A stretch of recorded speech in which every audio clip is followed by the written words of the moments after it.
Jira jirtu ilmaan ayyaa baga nagaan weedanii arras ammoo gaafiiwwan gaggabaabaa wal gaafachuudhaaf deemna waa'ee biyya keenya Itoophiyaatiif waan adda addaatiif paartiilee garaagaraatiin wal qabate haasawa taasisuudhaaf deemna hangasittuu subscribe follow share like godhuudhaan addunyaa guutuu waliin gaasin hin jenna obbo Abdunaas baga nagaan dhufte.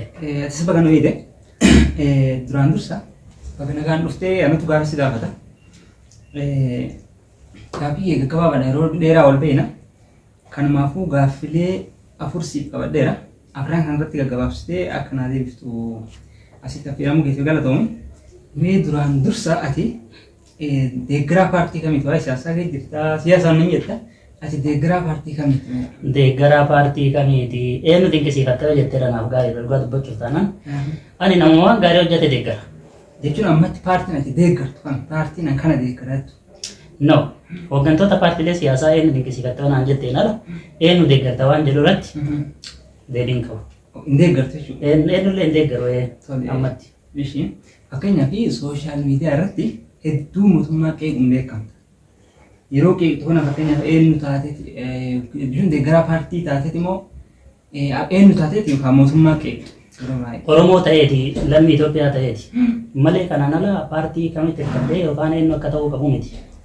Akka lammii Itoophiyaa tokkotti waan hojjetamuu qaba jedhee yaadu yoon hojjenne qeeqa sana dhiyeessuudhaaf akka hawaasaatti. Okkee galatoomi. Fakkeenyaaf silaa waan nuti asirratti raawwachaa jirtu waa'ee kallattiin siyaasaati.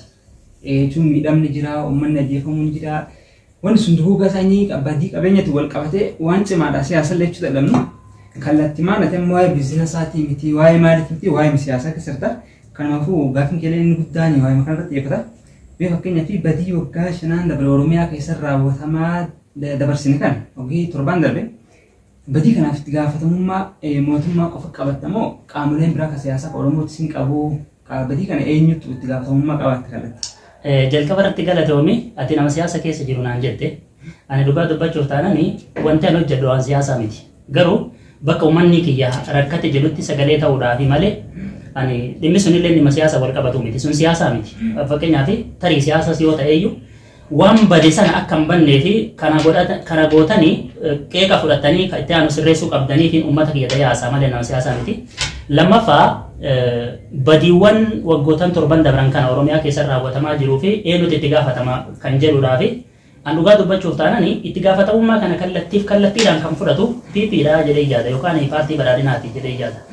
Sababni isaa maali yoo naan jette akkuma paartiin badhaadhinaa aangootti dhufeeni fincilli karaa nagaatiin silaa furamuu danda'u dogoggora silaa isintu balleesse qeeqa kenna fudhadhaadha waan kana balleessitanii jedhee uummanni isaa itti lallabu diduudhaan olaantummaa isaan agarsiisan irraa kan ka'e lammiilee mufatee bosonaaf bahe.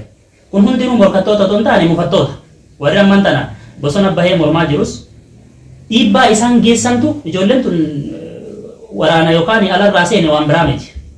Olaantummaa isaan itti agarsiisanii fi lammiileen mufatee bosona seene.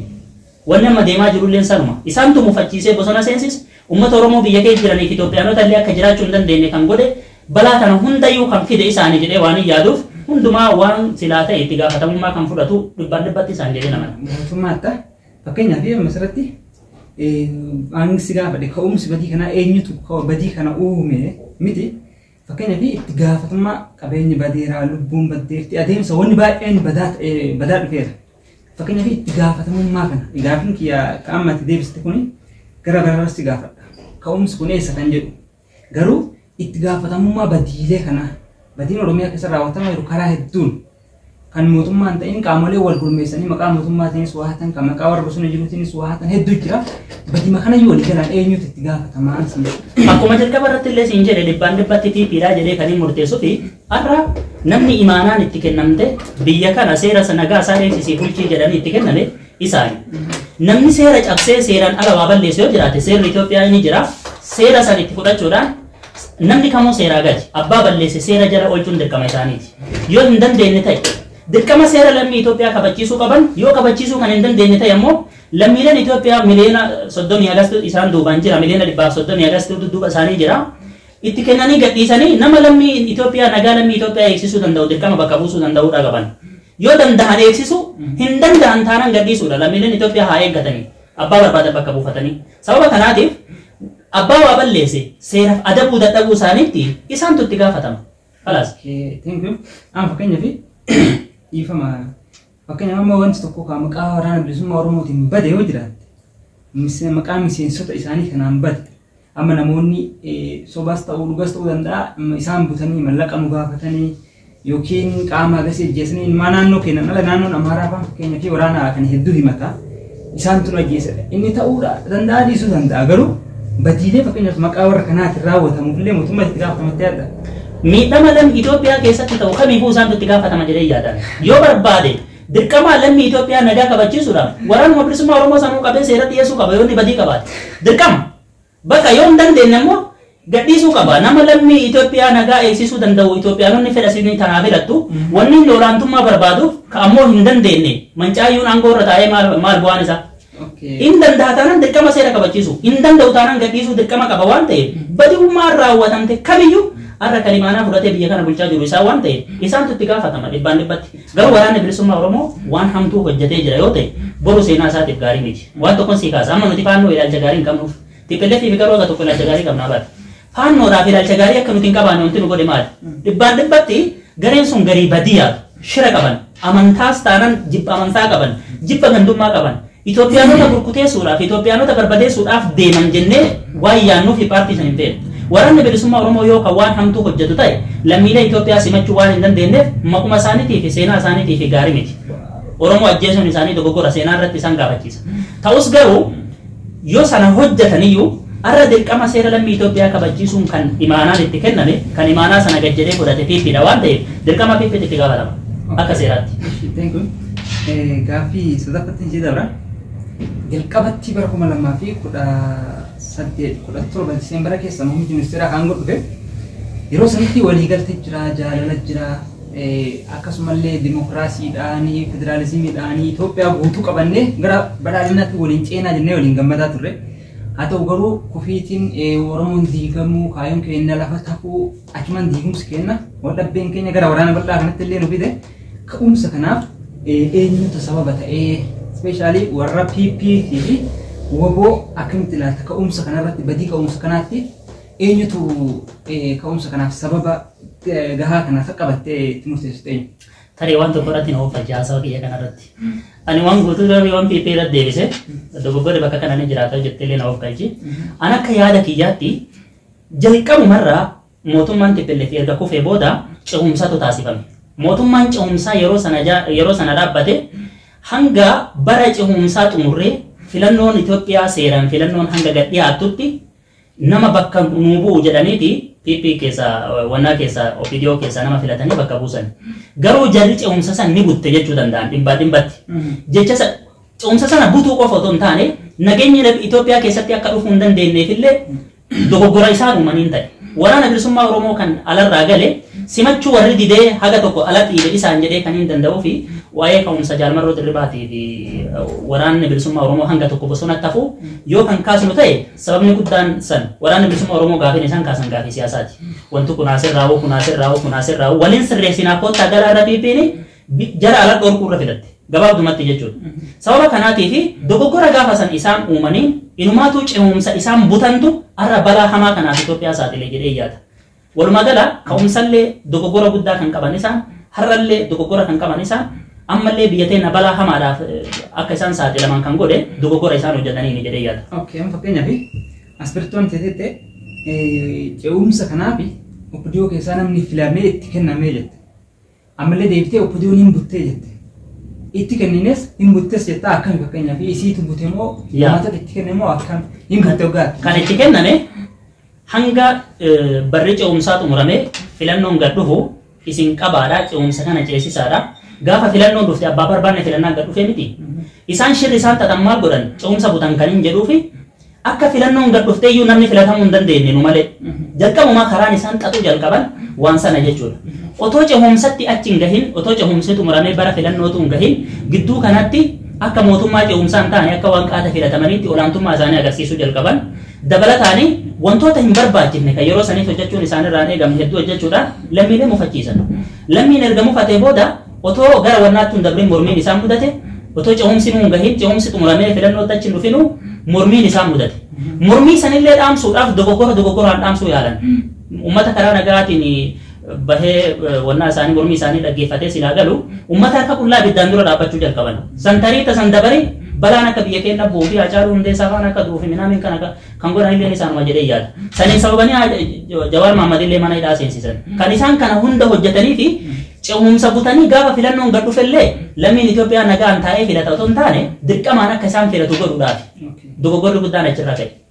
Asitti atis turteerta waraanni tokkoffaa waraanni bilisummaa Oromoo yeroo galu muummichi ministeeraa Dr. Abiy mootummaa ta'uun beekamaadha. Isuma waliin ce'umsa geggeessuudhaaf dhufan malee Eertiraa irraa kottaa Oromiyaa seenaa asirraa achiin waraanaa hin jedhamne haa ta'anii garuu fakkeenyaaf isaan Eertiraa irraa seenanii amma as biratti akka barbaadde ibsi. Anama waan mariilii waan ta'ee lafa jirsu gaafadha. Eertiraa irraa kan isaan amananii waliin haasa'anii dhufan mootummaa kana. Amananii seenan mootummaan isuma waliigaltee kan akkuma ta'eenuu hammaateera. Fakkeenyaaf bakka kanatti waboon wanta balleessin qabu jechuun mootummaa qofatu daandiitti cufee akka isaan hin gallee fi daandiitti cufee isaan kana bosonatti hambisee jettamoo isaanis gama isaaniitti waan hanqina qaban ni qabu jettee waan itti murtu qabdamoo mootummaan guutuutti kan daandiitti cufee kan isaan amananii Eertiraa irraa galanillee kan akka isaan hin amannee fi shira raawwates mootummaatti moo yaadni ka'ee asirratti. Ilaalaa maal ta'e obboleessa kiyya.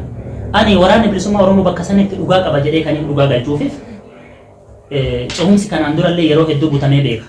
Jarri kun ce'umsa kana durillee TPLF wajjin turte ergamtoota TPLF turte ce'umsa kana ni buttimoo ni milkeessitiin waan hin beekamneefi waraanni bilisummaa Oromoo guutuutti otoo wannatti hin galin hamma tokko hooggantoonni irraa galaa ce'umsa kana laaluudhaaf namoota muraasa alatti hambifatan. Namoonni muraasni isaan alatti hambifatan sun ammoo otoo namoonni sun sila karaan nagaatti agarsiisanii uummata sanallee alaa galchaa dhiibbaan otoo godhuu dandahaniyyuu jara saniyyuu alatti dhiibuudhaaf hojii alatti dhiibuu agarsiisan jarri. Gaafiin guutumaan guututti abaa'uun gaafate deebii dhabee lafarra harkifachuu jalqabe. Deebii kana deebisaa gaafa jedhani isaallee namallee waan biraa uuman ganaa daawwatu isaatti waraana galchii minaamin inni kan haga tokko kararraa qabachuu isaatti dhugaa qaba jedhee kan hin amaneef armaan durallee ce'umsa hedduu butame Itoophiyaadhaaf jalqabaa miti.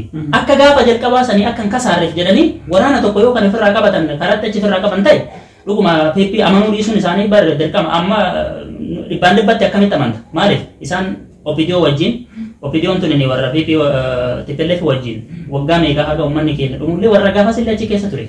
Arrallee fuutee TPLF isii duriitiif deebistiin shakkiidha. Sababa kanaatiif waraanni bilisummaa Oromoo waraana haga tokko kararraa qabachuun isaanii sirriidha jedheen fudhadhaan bakka kanatti. Shakkiin isaan shakkanis waanuma sirriiti. Sababa kanaatiif inni ammoo ofirraa dhiibe. Ofirraa dhiibuun isaa sun ammoo waldhabbiitti uumame. Waldhabbiin uumamteelleen koreen nagaalleen ijaaramtee gidduu kanatti nagaa buusuu akka hin dandeenye isaanumatu dhiibbaa irra godhaa ture. Waraana bilisummaa Oromoo qofaa miti. Dhiibbaan irra godhamu garuma mootummaatillee cimaa ture. Waraana bilisummaa Oromootillee mufate waan kana jarri kun hin butti malee itti waan kanatti milkaa'uudhaaf hin deemnu. Sababa kanaatiif wantoonni tokko tokko hanga guutaman ittiin galu jechuun isaanillee gaafii sirriitti jedhee yaada. Amma gaafii makan keessu gaafii natti uume isaan Eertiraa irraa galanii mootummaa kana laaluudhaaf mootummaan kun dhuguma nu ceesisaa dhuguma gara dimokiraasiitti nu deemaa waan jedhuuf muraasa galchanii muraasa hambifatanii jetti. Garuu waliigaltee keessa kun hin jiru. Guutummaan guututti akka isaan galanidha. Seera Itoophiyaa keessatti illee ta'e muraasni galee muraasni akka hambuuf fi seerri sin eeyyamu waliigaltee keessallee kun hin jiru. Fakkeenyaaf mootummaan akka isaan shakkee danquu eegaluuf kunuu sababan ta'u isaan kun muraasa galfatanii muraasa hambifachuun kun danqaan ta'u fakkeenyaaf seera waliigaltee hin cabsu. Mootummaan kun hubachuun dirqama isarra ture. Fakkeenyaaf waraana ala baafatee galeemi waraana ala galeessa yoo dogoggorri jiraateyyuu dogoggoraan furuu waan hin danda'amneef waan gaafii isaan gaafatan dhibbaan dhibbatti deebisuudhaan akka danda'amutti waliigaltee irra gahuutu isaanirra ture malee warra dhiibamee galeeyyuu fixuu fi maal godhuun gurbaa Diinaraas jedhamu tokko fa'aa yaadataa nama maqaan isaa Diinaraas jedhamu tokko fa'aa. Yeroo waldhabbiin uumame koreen nagaa ijaaramtee warra sana alaa galchuudhaaf gaafa yaalteyyuu warra alaa galeeyyuu sun nyaachisanii ajjeesuudhaan shirri hamaan xaxamee ijoolleen ala jirtu akka abdii murattee alatti haftu kan godhe isaan. Dabalataan waan si dhibu warri sun yeroo sana alatti hafe sun humnaan qabu ture namoota muraasa. Garuu boodarra ifuma isaaniitiifuu dhiibanii ummanni abdii nagaarraa abdii muratee akka jaratti dabalamee guddatee jarri sun humna guddaa argattu ofii isaaniitiif godhan. Ajjeefamuu Haacaaluu Hundeessaatii fi hidhamuu Jawaar Mohaammed fa'aa fakkeenya fudhachuu dandeetta. Bara ce'umsaa keessan yeroon sun bara ce'umsaa keessa. Kana hunda kan godhan dabalataanii filannoon akka hin geggeeffamne kan isaan godhaniif illeen akka TPLF mufattee waan biraa keessa seentu kan isaan godhaniif illeen ce'umsa butuun kaayyoo isaanii waan tureef. Ammaaliif akka abdii dhaban hin beeku. nun filatanii maaliif akka abdii dhabanillee beekuu baadhu garuu jarri abdii dhabde dirqama yoo bulchine malee namni nun filatu jechuu abdii dhabde na fakkaata. Okay. Difama. Fakkeenyaaf Hacaaluun faan kan ajjeefame 2020 ji'a jaffaa keessa Jawaar faan isoo sidhamanii waraanni kun moruu hagaluuti 2018 jiru. 18 keessa. Waggaa turtii waggaa lama gidduu kana jira. Beektaa waggaa lama gidduu kana jira. Yeroo warri waa baawoo kun galuu jiru PP maal Oromoo gootee turte isaan dura. Oromoon ni deeggarti. Oromoon waboos ni deeggarti. PPs ni deeggarti. Jara lachuu deeggaraa jirti. Kana gidduutti miidhaan PP Oromoo goote bara 2018 19 hin jiru. Kan kallattiin isaan dabranii Oromoo godhan. Isaanis mootummaa ce'umsaati. Yeroo sanitti gaaffii Oromoo guutuu deebisii kan jedhu hin danda'amu. Mootummaa fuulii mootummaa uummataan filatametu gaaffii sana deebisuutti irra ture malee mootummaan ce'umsaa seeraanillee gaaffii uummataa sana deebisuuf yeroo sanaan guutuu hin qabu. Haa ta'u garuu PN waraanni bilisummaa Oromoo kun maal shakkeeyyuu bara 2018 yeroo mootummaa kana walii galuu jite yoo isaaniif PP gidduu waan jiraa ta'e malee Oromoo fi PP gidduutti rakkoon uumame waan PP Oromoo goote bara sanitti hin jira bara 2018 so garaagarummaan kun kan PP maa fi waboo gidduu jiru qofa jechuu dandeenya moo Oromoos ni dabalata jechuu biyya. Yaa jalqabarra si kaasee ture. Jarri paartii Oromooti. Miti. Kaayyoon jaraa inni guddaan akka nuti beeynutti akka isaan beekanitti ani beeku. Abaaboon kan inni dhaabbatuu fi bilisummaa uummata Oromootiif. Itoophiyaan nagaa akka argattuuf. Itoophiyaan keessaa Oromoon isa tokko miti. Akka nagaa argataniif kan isaan baaniif. Shirri ammoo wanti sodaatanii jarri kun ni cehumsa kana ni butti moo ni milkeessitii yaada jedhutu ture. Shakkiidha malee kun amma wanti raawwatame turre. Yaa shakkiitu shakkiidha. Maaliif? Oppiidiyoon akkuma tuu beeytu TPLF waliin turte. TPLF dhagaan irraa kaafnee jara bilisummaa jalaa baasne malee jarri mataan isii warra san waliin turte.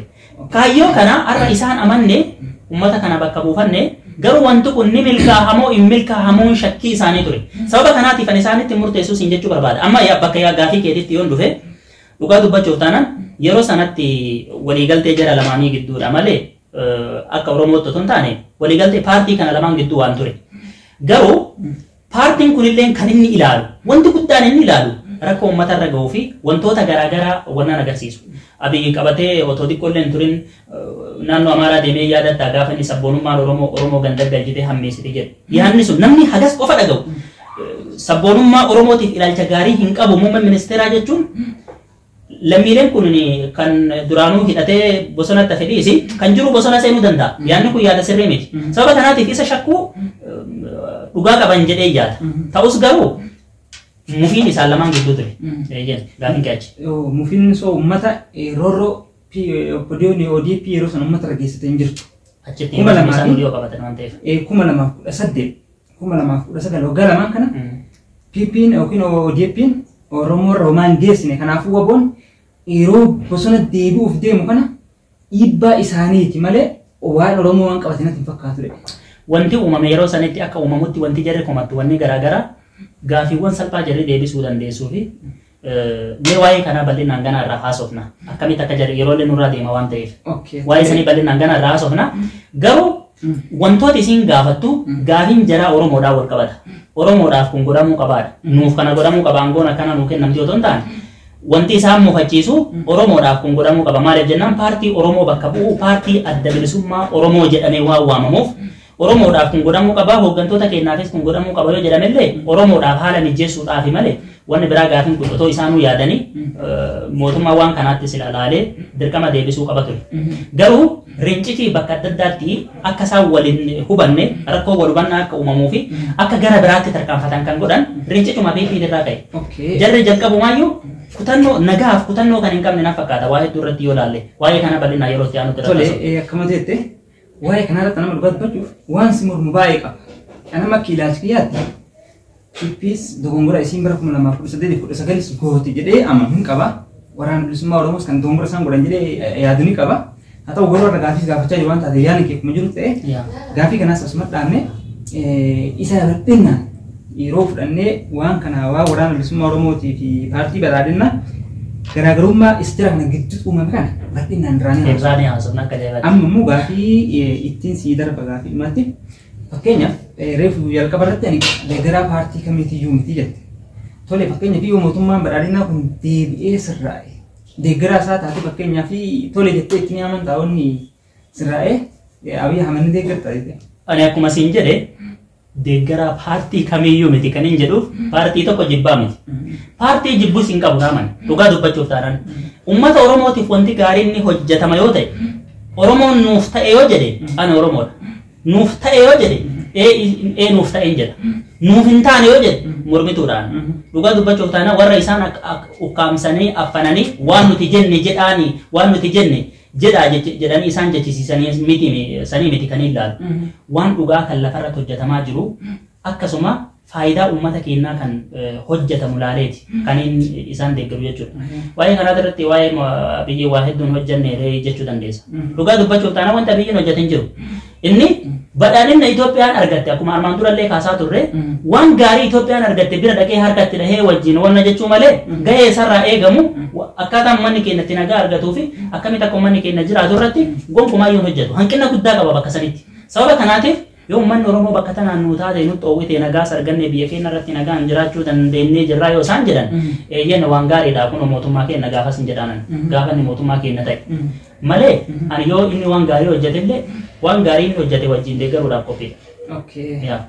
Ayyee ammallee gaarii adda yaadni kan keewwita gaaffiin keessatti uummataan barreeffadhe malee maal keewwita mootummaa kana waan inni hojjete hin jiru ammoo wanta Itoophiyaan argatte bira deemee harka dhahatte fakkeenyaaf Itoophiyaan hojjettee Abiy dhagayeetti dhufamoo Abiyyitu waan sana hojjeteyyuu kan jedhulleeni jechuun Abiy kallattiin gabbahee waan sana deemee pirojektii sana bira dhaabbataallee olu baatu akka mootummaatti karoorumaa fi inni kaa'atedha. Fakkeenyaaf kaabineen hatu dandeettii pirojektii tokko kan waggaa kanaaf qabame waggaa lamatti waggaa sadiitti ceesisuun beekamaadha. Fakkeenyaaf PP'n bakka kanatti hin hojjannee yookiin wanta tokko kan Itoophiyaan argatte qofa bira deemaa yoo ta'e xiqqoo gaaffii natti uuma inni doon warii isallee yooma itti deebita. Ilaala abbaleessa kiyya. Mee dhugaa dubbanna taana yoo Abiyyi irratti hojjetee hin kuffisin wanti Itoophiyaa fakkeenyaaf Itoophiyaa waan gaarii tokko hojii isii yoo jalqabde anis atis akka Itoophiyaatti biyya keenyaaf waan gaarii hojjechuu yoomuu itti fufnaa bara. Inni irratti hojjetee yoo kuffisuu barbaade kuffisuu ni danda'a. Kuffisuu dhabuu isaatiif haa galatuumuu ni jenna. Barsiifuu hojiin kun isaatiin dhaga'ee dhufamoo? Hojiin kan lammii Itoophiyaa innis keessa jira. Waan si qaba. Lammii Itoophiyaa bara wayyaan illee tureedha koo qabaadhu. Lammii Itoophiyaa bara wayyaanis tureedha. Fakkeenyaaf pirojektiin tokko kan waggaa 10 qabame mootummaa lamaan xumuramuu danda'a. Anama bakka kanatti hojii kana muummichi ministeeraa hojjete haa galatuumuun jedhu. Garuu mootummaa isaa keessatti hojjetame wanni kun. Mootummaa isaa keessatti hojjetame eeyyan dhugaadha. Mootummaa isaa keessatti hojjetame jenna malee. Isatti hojjetee yoo jenne fakkeenyaaf akka lammii Itoophiyaa tokkotti gufachiisuu dhiisuu fi yaada sana deeggaruun sirriidha. Ta'us garuu Itoophiyaan bar looni miti. Itoophiyaa jechuun looni miti. Abbaa barbaadetti garas bobbaasee galchaa miti. Itoophiyaan akka isiitti namni kamiyyuu biyya ofii jijjiiruudhaaf ni hojjeta. Wanta lammiin sun hojjetattee bakkaan gahatte yoo arge bira dhaqee kana hojjannee kana geessinee jedhee waliin girrisuu caalaa gahee silaa paartii kanarraa eegamu hojjetee bira dabruu qaba. Dirqama. Ani amma waan Itoophiyaan hojjettee PP'n dhaqee eebbisiisuu arge. Xaafii fa'aa fakkeenyaaf. Dhaqanii suuraatti ni qabu. Wanti hundinuu sanuma. Amma kanatti laga Abbaay yoo fudhanne mallaqa baasiin kan uummata Itoophiyaati. Kan uummata Itoophiyaati. Garuu kallattiin seera isaa injineera tokko hojjechiisuu jijjiirsisuu kaabinee isaa maal gochuu seera duraan lafa taa'ee jiru. Mootummaan gahee isaa ni bahata. Seera lafa taa'ee jiru bas. Yes garuu fakkeenya injineeriin tokko jalqaba bara wayyaan irratti kan bu'uurri kaamis eegalame bu'uurri duraa kaa'u malee wayyaan itti eegale. Injineeriin bara san eegalchiise. Injineera hedduutu hojjeta. Kan dogongora fakkeenyaa fi karaa adda addaatiin mallaqa saamuu danda'u jiraate mootummaan ari'ee kabiraa seensisuu danda'a. Baajanni waggaa kana akka injineerii mootummaan kun eenyu waan tokko dabaafat mootummaan eenyu mootummaan PP'dha. Mootummaan PP'dha. Har'a mootummaa hoogganaa jirti jedhe. Hooggansa mootummaa kanaati warri jiru isaan. Ta'us garuu mootummaan keenya kan yoomillee hin jigne gaafa Itoophiyaan diigamte kan diigamu jira dhaabbatee jira. Inni sunini paartiin itti wal jijjiire mootummaa kana hooggana. Mootummaan garuu lafa taa'ee jira jireenya isaa guutuu ittuma fufa. Mootummaa jechuun gara tokkoon Itoophiyaa jechuu dandeenya. Kunini yeroo kamiyyuu hojii isaanii hojjetaa itti fufa. Garuu paartiin maal godha? Bakka hanqinni jirutti akka fooyyeessanii fi yeroo sanitti warri mootummaa bakka bu'ee hojjetaa jiru sunini hanqinoota jiru akka fooyyessaniif irratti ni hojjeta. Kun sirriidha. Garuu amma fakkeenyaaf hooggansa paartii kanaa keessa kan nuti komannu Abiyyi kallattiidhaan dhugaadha akka lammii Itoophiyaa tokkotti yaadni inni qabuu fi wanti hojjetamuu malu akka nama biyya fi jaallatu tokkotti waan hojjetu Itoophiyaa wajjin mootummaa Itoophiyaa wajjin ni hojjeta. Waan sanirraa gadabe sida bar kan nuti komannu sanii miti. Gahee isaanirraa bahamu hin bahanneedha isaanirraa eegamu hin bahanneedha jarri. Wanti guddaan nuti komannu kanaaf bar. Lammiin keenya nagaa dhabe nagaa argachaa hin jiru. Lakki akka nama nagaa isaa eegsisuu danda'u filataniif gadhiisi yoo jennillee gadillee hin dhiisan abadan. Gad hin dhiisan nagaa isaanii eegsisuu hin danda'an mancaayyuu si rakkeeftu akkam gootati bara mancaayyuu hin danda'u si ajjeesuu hin dadhabu. Nagaa eegsisa jedhee si keessa deemee si ajjeesuu hin dadhabu. Garuu nagaa keessa si eegsisuu hin danda'u rakkoon kanaa bara. Amma isin gahee isinirraa eegamu bahachuu hin dandeenye humnaa dadhabdanii yookaan immoo jallina keessaniif ta'e walumaa gala hin dandeenye nama eegsisuu danda'u Itoophiyaa naa filattu gadhiisaa yoo jette gadhiisanii abadan gad hin dhiisan eegsisuus hin danda'an wanti nu komannu kanaaf inni guddaan. Haa ta'u gaaffii isa dhumaatti si ceesisa. Fakkeenyaaf Abiyyarraa maal qajeelumni fakkeenyaaf mootummaan kun qajeelu tokko tokkoon fakkeenyaaf maal fa'aadha qajeelummaa ulaagaan qajeelummaa nama dogongoroota inni kee jiru kan inni sirreessuu qabu maal fa'aa jettee yaadda? Wanni yoomiyyuu irra deebi'ee nuti kaasnu jireenya addunyaa kanarratti nagaa wanti dursu hin jiru. Wanti nagaa dursu jijjiiramni fedhe dhufee kan nagaa dursu hin jiru. Yoo danda'an wanni paartiin kun filatameef illee nagaa lammiilee Itoophiyaa eegsisuudhaaf wantoonni milkeessu mootummaa milkeessuu qabu yoo jiraates kan jalqabaa nagaa lammii kanaa eegsisuudha. Dirqama nagaa lammii kanaa eegsisee yoo lammiileen kun nagaa argatan waan barbaade jijjiiruu ni danda'a. Itoophiyaan himuun jijjiiramte yoo dhiisayyuu ati bara yoo isaan irratti hojjechuu baatan Itoophiyaan tun biyya nagaaf dimokiraasii biyya badhaadhaa taati bara naamani. Itoophiyaan ofii ofiitiifuu biyya jaaramte waan milkeessitu piroojeektiiwwanii fi waan adda addaa ni qabdi. Irratti hojjetatee namni kamuu lammii isaa akka lammii biyya saniitti irratti hojjetatee yoo inni jeequu dhiiseyyuu guutumaan guututti Itoophiyaan hin jijjiiramti. Wanti guddaan mootummaan kun godhuu qabu maali? Nagaa lammii kanaa eegsisuu danda'uudha. Yoo hin dandeenye ammoo dirqama nama nagaa lammii isaa eegsisuu danda'utti kennuudha. Kalaas.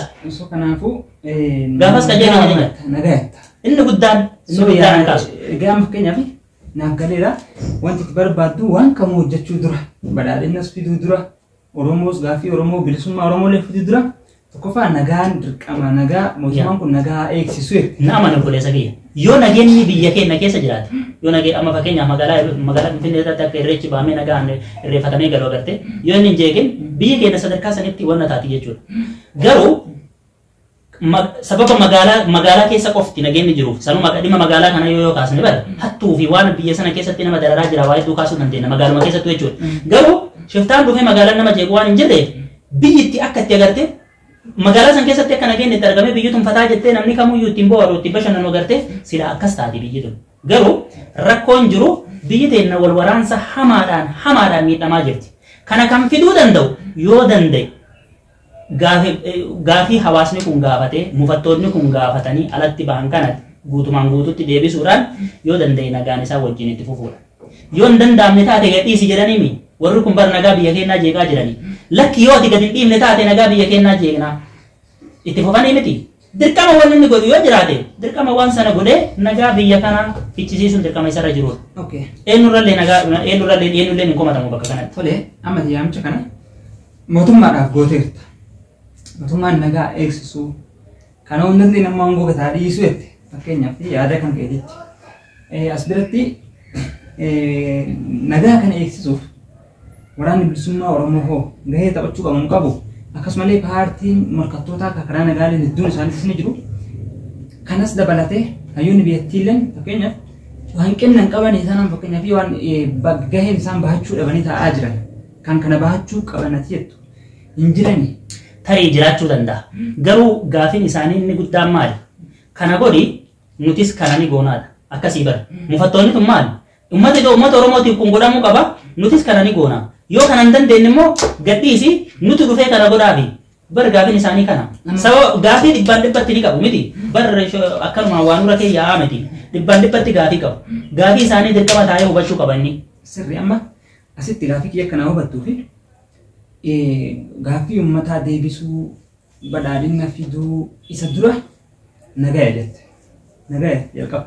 Mootummaa fi waraanni bilisummaa Oromoo waliin haasa'u dura walii galtee nagaa godhamuu qaba. Waraanni dhaabbachuu qaba. Isa booda teessoo irra taa'anii waliin haasa'an.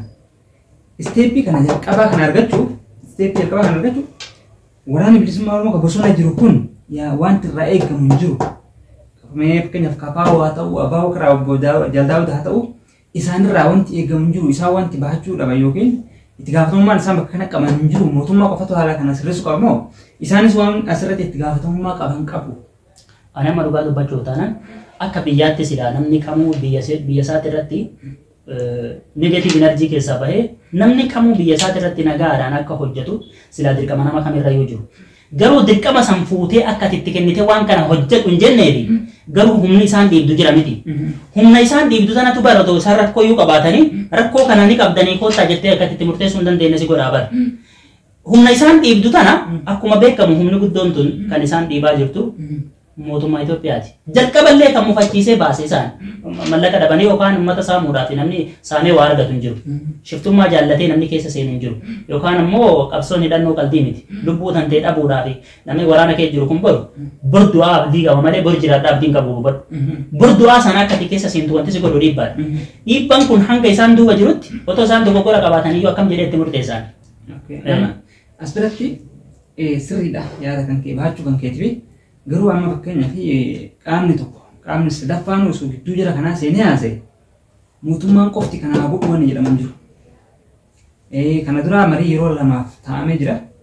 Yeroo lamaan kana keessatti akka carraa ka galatoomfame mootummaan fakkeenyaaf Ameerikaa haa ta'u, Keenyaa haa ta'u, Noorwee haa ta'u ka galatoomfatanii waraana bilisummaa Oromooti. Isaantu of kennee isaantu ulaagaalee qaamni sadaffaa kun fakkeenyaaf kenneef kan tarkaanfatee fudhataa deeme. Daran warra bosona jiru garuu piipin ni sodaata. Fakkeenyaaf waliigalteelee kana faana tarkaanfachaa deemurra of qusattee jedhamee ambaasadarii tokko Finfinnee jiru. Yeroo ibsa baas keessatti waraanni bilisummaa Oromoo abdii murachuu akka hin qabnee fi ejjennoo nagaa sanas jijjiiruu akka hin qabne yaamicha godhee piipin ammoo shiraa fi sodaa marii irraa qabu dhiisee karaa qulqullinaan gara nattaa dhufuu waan jedhu wayii ambaasadarii sun kaasee ture. Haa ta'u garuu asarboomatti yoo mootummaan qofti waan sirreessu qabaatu taate warri kun hanga isaan waan sana xumuranii irraa bahanii bosonuma ta'anii gaafa isaan xumuran dhufuullee danda'u. Garuu akkasii miti. Isaanis tokkoffaa dhukaasa jiru warra bosona jirullee. Mootummaan otoo isaan dhukaasa kanan dhaabe waan tokko gochuu hin danda'u. Dhukaasa kana fakkeenyaaf dhaabuudhaaf isaan warri waboo bosona jiru kun iyyaamtu fakkeenyaaf isaanis dhukuma fakkeenyaaf dhukaasa kana haa dhaabanii mootummaan isaa dhaabu fakkeenya isaan lawun waan mataa isaanii mootummaan isaa hin ajaju ratireef tana'uu isaa waa balleessan qabee seera dhiyeessuu qabaatte jirri seeratti miti qabdee akira walleessu jirti. Sun kanaafuu inni itti gaafatamummaa isaan fudhachuu hin danda'u dhugaa dubbachuu amma akka seera idil addunyaatti illee waboon mataa isaatiin sochii isaa keessatti waan balleesse seera itti gaafata malee mootummaan Itoophiyaa ittiin gaafatamus ittiin gaafatus maaliif jennaan isaanuu isa dhukaasaa jiru mootummaa isaan amanne waan ta'eef wallolaan jira waan ta'eef seerri idil addunyaa immoo namni tokko yoo qabame waraana keessatti akkatti kabajamuu qaba. Qabamee naan ajjeefamuu hin qabu, dararamuu hin qabu kun seera waraansa keessa jiru fakkeenyaaf. Dabree ammas sochii waraana kan kee gootu keessatti qabeenya lammiilee kan keetii balleessuu, lammiilee biraa irratti dhiibbaa gochuu, pirojektiilee hojjetamanillee dhiibbaa irratti taasisu kunneen hundiyyuu waan waliigaltee waraanaa cabsuudha. Haa ta'u garuu gaaffiin kiyya asumarratti xumurama. Yoo waan itti dabalachuu qabaatu. No, sa'aatiin nu dheerata waan ta'eef bal'inaan keessattuu waa'ee waraanni bilisummaa Oromoo akkamitti gara biyyaatti deebi'uu didee waldhabbiin akkamii akka uumame maaltu akka ta'e yeroo itti aanutti bal'inaan irraa haasofna. Tole adeema irraa haasofna. As biratti yoo carraa ta'e silaati nama deeggaraa waraana bilisummaa Oromoo taate bakka kanatti murteessaadha. Maal jenna waa'ee waraana sanaa dubbachuudhaaf amma waraana qulqulleessiteerta waraana bilisummaa. Haa ta'u garuu deeggaraan itti gaafatamummaa sana fudhattee inni kanan balleessine kanan goone kana mootummaa godhechuufi sila qaama isaa ta'ullee barbaachisaa garuu dirqama. Hubadhu ani hin qulqulleessine garuu sababa godhee jira. Otoo badiin fedhayyuu isaan kan qabaatan ta'e garuu humni dhiibu waan jiruuf humna dhiibu kana jalqaba humna isaan dhiibdu kana hubachuutu dirqama nurra ta'a jedheeti malee tarii isaanis badiin isaan hojjetan ni jira. Namni tokko dogoggora hamaa dogoggoroota baay'ee dogoggoroota seenaa dogoggoroota irra namaa darbamu waan adda addaa raawwachuu ni danda'a dhala namaa waan ta'eef. Walumaa gala ijoolleen tun akka yaadutti ijoollee namni dhiibee bosona seensise malee humna addaa yookaan waan bakka mootummaan Ameerikaa jaarratee miti yookaan humna guddaa kan qabu isaanii isaan waan isaan jaarratanii miti ijoollee mufattee bosona seente mufii isaanii kana dirqama laalanii fi karaa waliigalteetti dhufuutu isaanirra dirqama ta'e kanaan durallee waan hojjetame hedduu beekna waan ta'eef gaafa Zanzibaar fa'aa waan ta'ame hedduutu jira waan ta'eef inumaatu mootummaa bosonaa ta'anii mul'atan yeroo sanatti hamma danda'etti waan isaanirraa eegamu akka tokko karaa nagaatti dhufuudhaaf waan godhuu danda'an godhan jedhee yaada sababa kanaatiif. Kanumaafuu ammas rakkoo labna yoo isinitti tolee gaafin akkanaa kattaan akka hojjennuuf illee nu jajjabeessaa ammoo namni barbaachisa taanaan ispeeshaalii namni waraana bilisummaa Oromoo deeggartu kapiippii deeggartu illee gaafii walabaa akkanaa wal gaafanna uummataaf illee namaan beeniif illee barnoota ta'aa waan deemuuf yoo isinitti tolee keessan nu qunnamtan illee tolaa turtii gaarii. Turtii gaariin isiniin jedhaanis. Assalaamu alaikum warahmatullahi.